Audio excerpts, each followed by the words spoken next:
Sei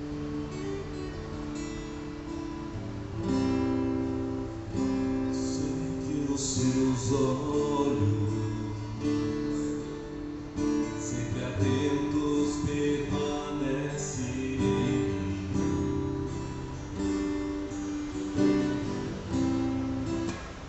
e os seus ouvidos estão sensíveis para ouvir meu clamor. Posso até chorar, mas a alegria vem de manhã. És eu de perto e não de longe. Nunca mudaste, tu és fiel.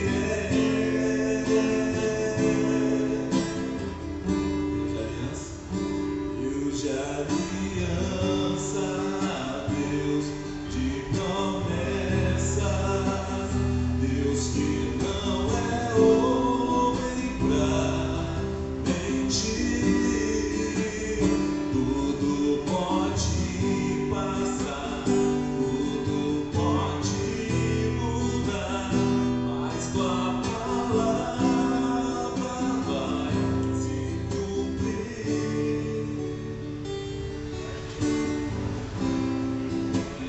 Sei que os teus olhos sempre atentos permanecem em mim, os teus ouvidos e os seus ouvidos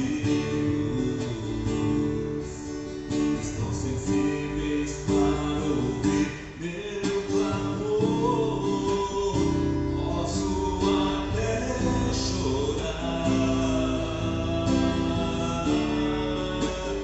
mas a alegria vem de manhã. Só Ele és eu de perto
verso 23, primeira carta de Paulo aos Coríntios 11, 23, que nos diz assim: porque eu recebi do Senhor o que também vos ensinei, que o Senhor Jesus, na noite em que foi traído, tomou o pão e, tendo dado graças, partiu e disse: tomai, comei, isto é o meu corpo que é partido por vós, fazei isso em memória de mim. Mais uma vez, porque eu recebi do Senhor que também vos ensinei, que o Senhor Jesus, na noite em que foi traído, tomou o pão e, tendo dado graça, partiu e disse: esse é meu corpo que é partido por vós, fazei isso em memória de mim. Paulo usa uma expressão muito contundente para qualificar que dia foi esse, ou que noite foi essa. Noite da sua traição.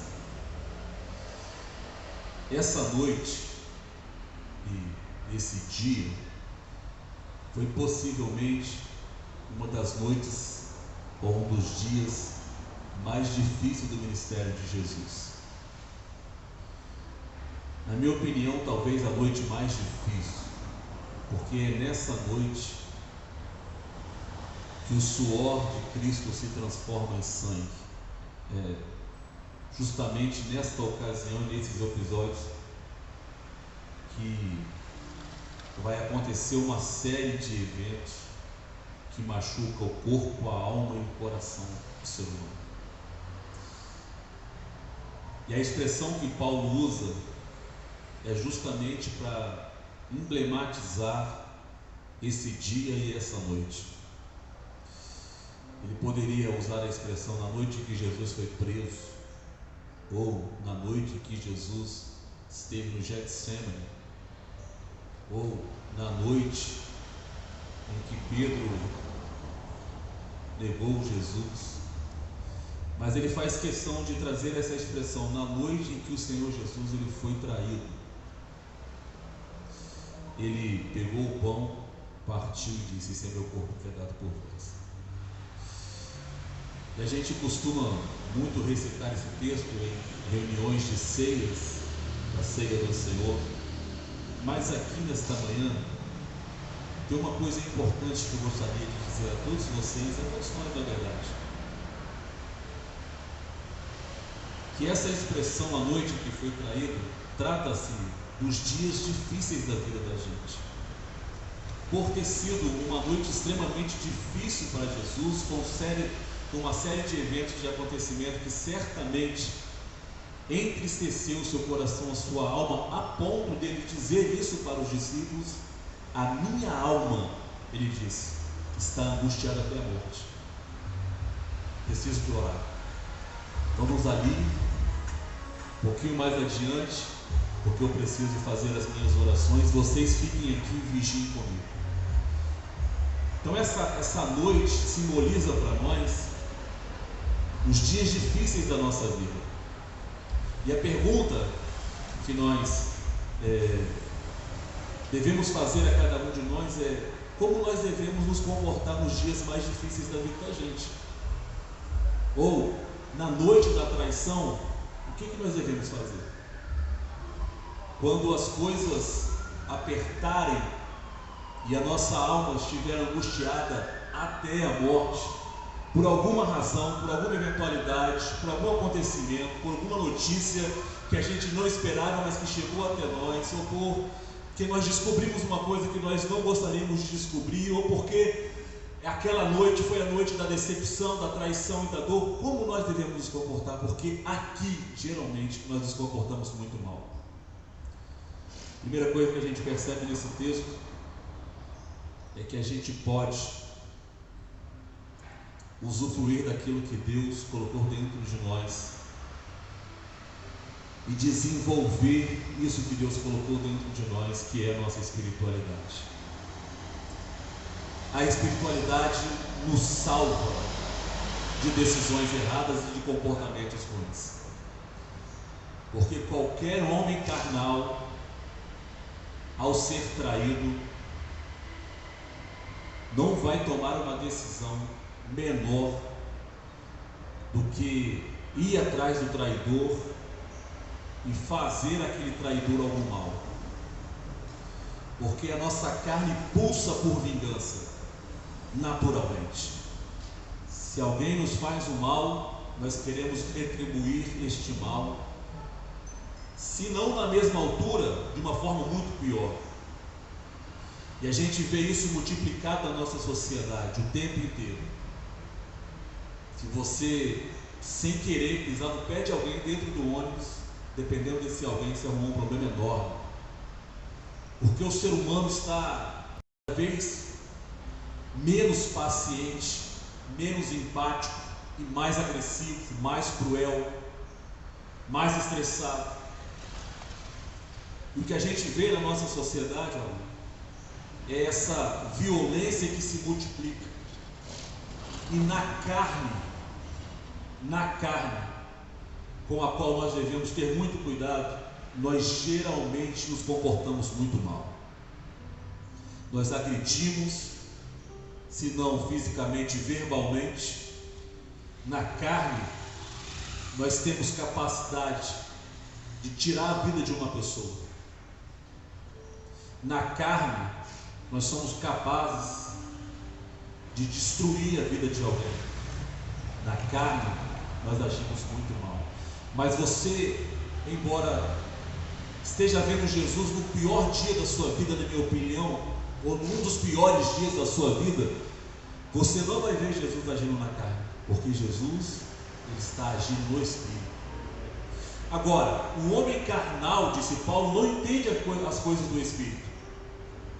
Mas aquele que é espiritual tudo discerne, porque o homem carnal diria para Jesus: vai deixar Judas fazer isso? Judas esteve com você durante todo esse tempo, durante todos esses anos, aprendeu com você, e vai deixar Judas fazer isso com o Senhor agora? Podia mandar um raio sobre a cabeça dele e o matar, já que tu és Deus. O homem carnal não vai entender as coisas do Espírito, por isso Jesus vai agir no espiritual e não no carnal. E a primeira coisa que nós devemos fazer nos piores dias da nossa vida é entender que Deus colocou dentro de nós uma espiritualidade que nos salva da nossa carnalidade, das nossas piores ações, das nossas piores palavras, dos nossos piores pensamentos e dos nossos piores comportamentos. Cuidado com a carne quando as coisas apertarem, porque na carne certamente nós vamos agir muito mal. A segunda coisa que nós devemos fazer na noite da nossa traição ou da nossa decepção, ou dos piores dias da nossa vida, é procurar no meio desse caos inteiro alguma coisa pela qual nós possamos ser gratos a Deus. Procure alguma coisa pela qual você possa agradecer a Deus. Na noite em que ele foi traído, ele não agiu na carne, muito pelo contrário. Ele pegou o pão, tendo dado graças. Deus, muito obrigado. Na noite em que ele foi traído, ele procurou alguma coisa e ele encontrou alguma coisa em que ele pudesse ser agradecido. Tendo dado graça, partiu e disse: esse é meu corpo que é dado por vocês. No meio da confusão inteira, há sempre uma razão pela qual nós podemos ser gratos a Deus. Constantemente, a gente vê os pais que se separaram dar graças a Deus pelos filhos que existem. Porque às vezes o relacionamento não deu certo, mas aquele relacionamento existe alguma coisa pela qual um homem e uma mulher podem agradecer a Deus. E a gente poderia multiplicar exemplo pela qual nós podemos dar graças a Deus, embora nós estejamos vivendo os dias difíceis, porque Deus sempre deixa uma porta aberta para quem tem um coração agradecido. Na verdade, a nossa intenção carnal, não espiritual, é de murmurar e reclamar. Por que está assim? Por que aconteceu isso? Por que essa porta se fechou? Quando não questionamos, murmuramos, reclamamos, e Algumas pessoas até perdem a sua fé, desistindo de Deus e do Evangelho, porque os dias se tornaram ruins, e a impressão que se tem é que a vida com Deus tem que ser sempre um mar de rosa, e que não pode acontecer coisas ruins, contrariando assim a fala de Jesus que diz: no mundo tereis aflições. Obviamente carregado de uma sequência de palavras, que no mundo tereis aflições, mas Jesus impulsiona para que nas aflições a gente tenha um bom ânimo, na consciência de que Ele já venceu o mundo, que nós estamos servindo a um Deus, e a um Senhor, e a um Mestre, a um professor que já venceu o mundo e que está nos ensinando que no meio das aflições, ao invés da desistência, nós podemos escolher a persistência com um ânimo bom. Olha só que legal. No meio da crise, da dor, da dificuldade, ao invés da desistência, nós podemos olhar à nossa volta e procurar alguma coisa pelo qual nós podemos olhar para cima e dizer: apesar de tudo, Deus, eu quero te agradecer, porque o Senhor deixou aqui uma razão para que eu possa ser grato a ti. A gente tem tudo para desistir, a gente tem tudo para reclamar, a gente tem tudo para murmurar, porque essa é as nossas pulsões naturais. Você não vê no deserto? O povo de Israel nem estava passando um momento tão ruim assim, porque Deus estava presente. Deus estava enviando todas as providências, tudo aquilo que era necessário, todos os recursos que eram precisos para uma vida diária. Deus estava enviando, mandava pão, mandava carne, mandava a direção através da nuvem de fogo ou na nuvem durante o dia. Não servia apenas como direção, mas também como proteção, porque afinal de contas o deserto é um lugar muito ruim de se estar. À noite um frio enorme, mas a coluna de fogo, obviamente, que embora representasse uma direção para o povo, também representava um acolhimento onde o povo poderia estar perto e não morrer de frio. Com todo cuidado, e não estava vivendo um momento tão ruim. Mesmo assim murmuravam dizendo: no Egito era muito melhor, porque no Egito a gente comia cebola, alho poró, a gente comia alguns legumes, alguns peixes. E reclamaram e murmuraram no deserto a ponto de Deus dizer assim: quer saber de uma coisa? Esse povo murmura tanto que eu não vou dar nem o direito deles entrarem na terra prometida mais, porque a murmuração é um dos piores caminhos que o ser humano pode tomar. Não há nada de bom na murmuração, não há nada de bom na reclamação, mas perceba que isso é natural da gente. Acontece uma coisa, a gente reclama. Alguém fecha a gente no trânsito, a gente reclama. Falta dinheiro, a gente reclama. Alguém age contrário àquilo que nós esperávamos, nós reclamamos. Mas no meio de tudo isso, no meio do dia mais difícil de Jesus, no meio da traição de Judas e da negação de Pedro, no meio da possibilidade de ser crucificado e morto, Jesus arruma alguma coisa pela qual ele pode agradecer a Deus. Por isso ele pega o pão, parte o pão, dá graças a Deus e diz: Deus, muito obrigado. Então, nos dias mais difíceis da nossa vida, número 1, nós precisamos ter cuidado com a carne e ativar o nosso homem espiritual e desfrutar de toda a espiritualidade que Deus tem para nós. Número 2, arrume alguma coisa para agradecer a Deus. Eu sei que muitas vezes não é fácil, mas se você procurar, você vai encontrar. Deus deixou alguma coisa para você agradecer a Ele. Amém? Vamos estar em pé, vamos orar. Queria pedir o diácono Marivaldo para fazer essa oração aqui por nós, em nome de Jesus.